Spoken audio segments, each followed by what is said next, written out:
This sounds like there was a lot of reverse engineering in your music and your shows and videos and everything like that. But I've got to ask you, I seriously doubt if you made any money to live by on your music. So I've got to ask, how do you divide your time between your music and your day jobs or whatever? Just give me some insight into that.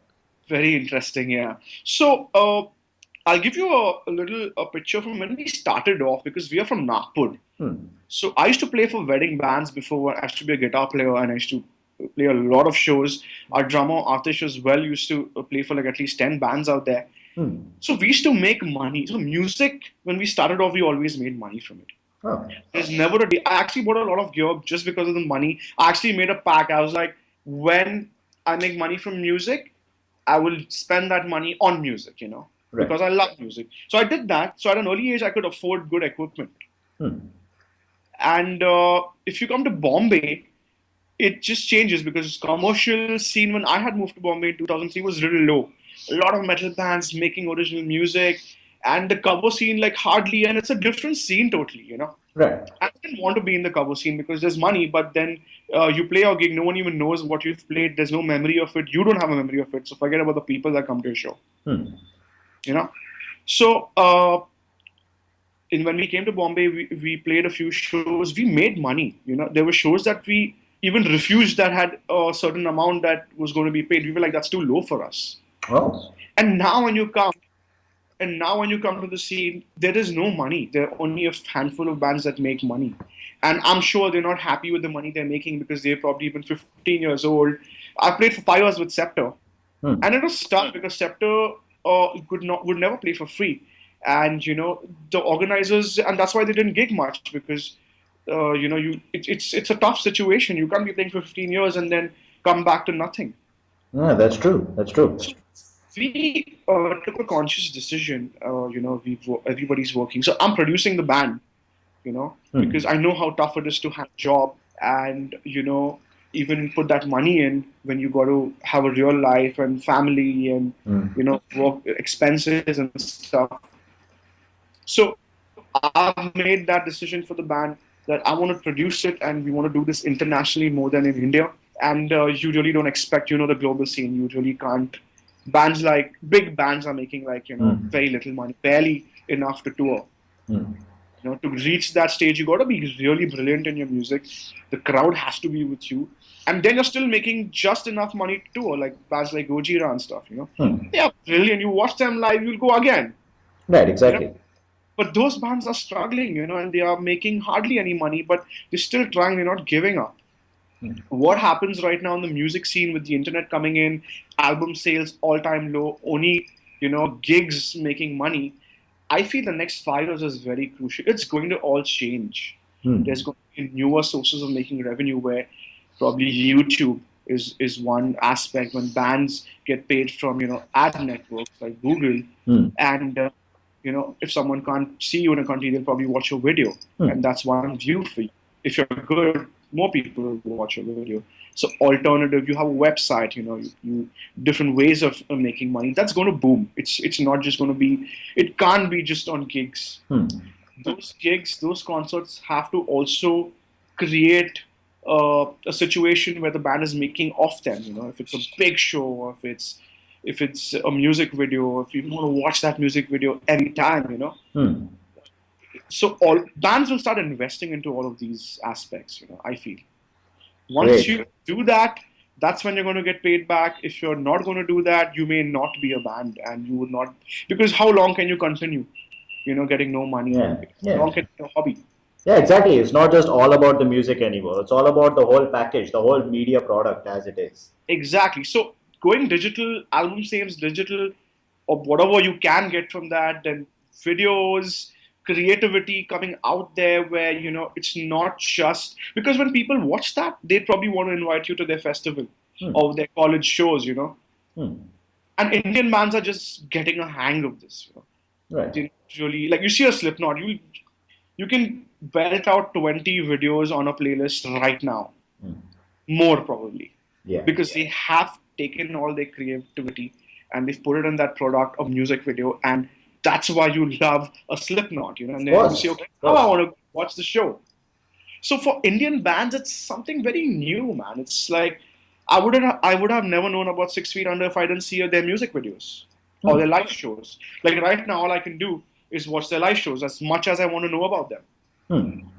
So Right. that all turns into revenue, you know, at the end of the day. Sahil Makija is doing it really well. He's got a show which is that is on YouTube. People go and watch that. Those are the kind of things band members or bands need to start. You Hmm. know, because that's when probably you'll start making money. Yeah, so I guess you think if the Indian metal scene has to have any longevity, they have to think much more far ahead than they are right now, like you They have guys. to start investing. It's not about making money anymore. It's Hmm. like in anything must have heard this a million times. If you don't invest your time into something or money, Hmm. time is money. So it comes to the same thing. It goes hand in hand. If you have a few, 1,000 rupees, you have to save that up and invest into a good album, a good sounding album, Hmm. good equipment, uh, music videos, probably record your live shows. That's the reason we've been recording all our live shows Hmm. and putting pictures out there because there's no other way. And it helped us get this tour because when the organizer probably must have told 6 Feet Under there's a band from India, what would they do? They would go to YouTube or Google and do a search. Hmm. Exactly. How else would you? I don't think people even look at press kits anymore. Maybe just glance because everyone's on YouTube and Facebook. And just imagine, why would you go to an email and then click the press release and take the pain? Your first impression would be a website, a YouTube page, social media. That's Hmm. how it is. Yeah, that's how it is right now. Right. And after hearing so much about how much you've invested in this album, for what I'm going to say right now, I feel I have to be a little truthful in this. Like you mentioned Demonic Resurrection quite a few times. They've got some really good production value right now, but still, I do feel that the album sales of the Demon King, for example, aren't anything to boast of, and Inner Sanctum as well. Inner Sanctum's new album, they actually had three international guitarists playing on one song. And Oh, you'd think that would count for a lot in the album. But again, I don't think these album sales of these bands are anything to boast of. So do you have any fears that, regression, how people receive regression or how much it makes might not like pan out? see now this is something only time can tell us right now because every band is different, Hmm. and I never I mean, I would never get demotivated by something like this. I know that the album sales are very bad across the globe. It's not only bands in India. Hmm. So it's not something like a band which has Vinnie Paul in it sells like 20,000 copies a week in the first release. So you really expect to sell more than that? Hmm. They have members from Mudvayne and he's from Pantera, man. Oh. People would just buy the album for that fact. You know, but it doesn't really because people are not buying music like they used to. They're not buying CDs. No one buys CDs anymore. Yeah. It's not something that we are even focusing on. What we are focusing on is merchandise. We're focusing on people wanting to, obviously buy the record online if they want to. It's going to be online, but we're not really going to make a lot of copies and just let them rot someplace.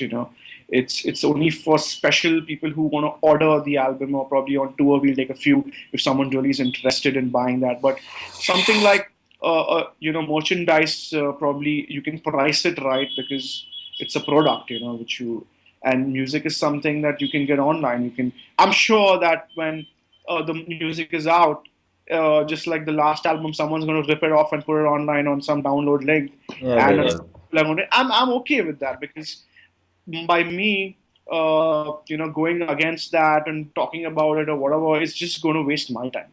I'd Hmm. rather, uh, you know, concentrate on other avenues like YouTube and make good music videos because people want to have a visual experience. It's not about Exactly. just listening to the song anymore. Those days are gone, man. We're in 2015, 16 now soon. Hmm. So it everything comes later to India. It's just a little behind. So a lot of people bands know this.